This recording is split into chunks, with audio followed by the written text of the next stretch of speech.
ನನ್ನ ಹೊಲದಲ್ಲಿ ಈ ತರ ಕೆಲಸ ಮಾಡೋರು ಯಾರು ಇಲ್ಲ ನಿಮ್ಮನ್ನು ಬಿಟ್ಟು. ನೋಡಿ, ಸಾಕ್ಷಿ ಕೂಡ ಇದೆ.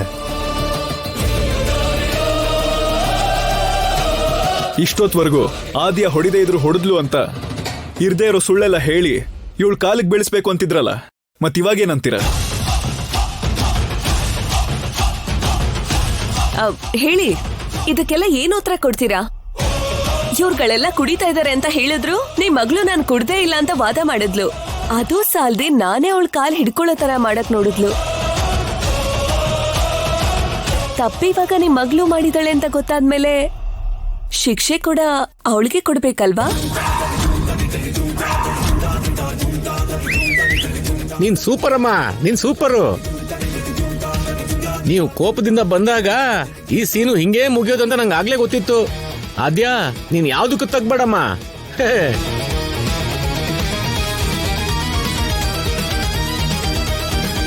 ಆದ್ಯ ತಪ್ಪು ಮಾಡಿದಾಳೆ ಅಂತ ಅಹಂಕಾರದಲ್ಲಿ ನಿನ್ನ ಮಗಳ ಕಾಲು ಹಿಡ್ಕೊಂಡು ಆದ್ಯಂಗೆ ಬೇಡ್ಕೊ ಅಂದ್ಯಲ್ಲ. ಆದ್ರೆ ಈಗ ನಿನ್ನ ಮಗಳೇ ಆದ್ಯನ್ ಕಾಲು ಹಿಡ್ಕೋಬೇಕು.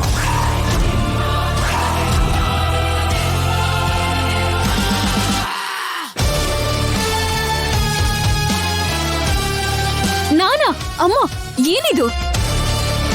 ಕಾಲಿಗೆ ಬೀಳದೆ ಹೋದ್ರೆ ಊರಲ್ಲಿ ಪಂಚಾಯಿತಿ ಕರೆದು ಈ ಗ್ಲಾಸ್ಗಳು, ಡ್ರಿಂಕ್ಸ್ ಬಾಟಲ್ಗಳನ್ನ ತೋರಿಸಿ ಅಲ್ಲಿ ನೀವು ಈ ಊರ್ನ ಎಷ್ಟು ಹಾಳು ಮಾಡ್ತಿದ್ದೀರೋ ಅಂತ ಇಡೀ ಊರಿಗೆ ಗೊತ್ತಾಗೋಗ್ ಮಾಡ್ತೀನಿ.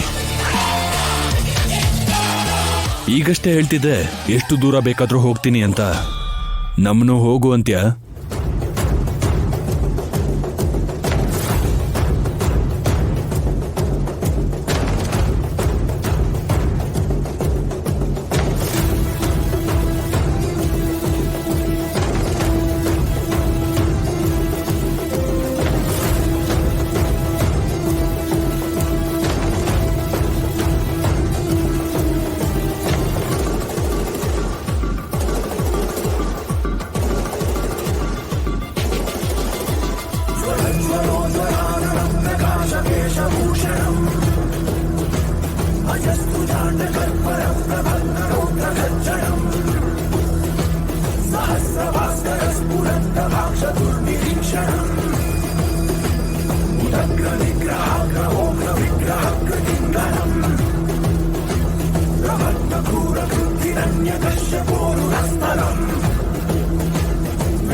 ಅನಗಾದೇವಿ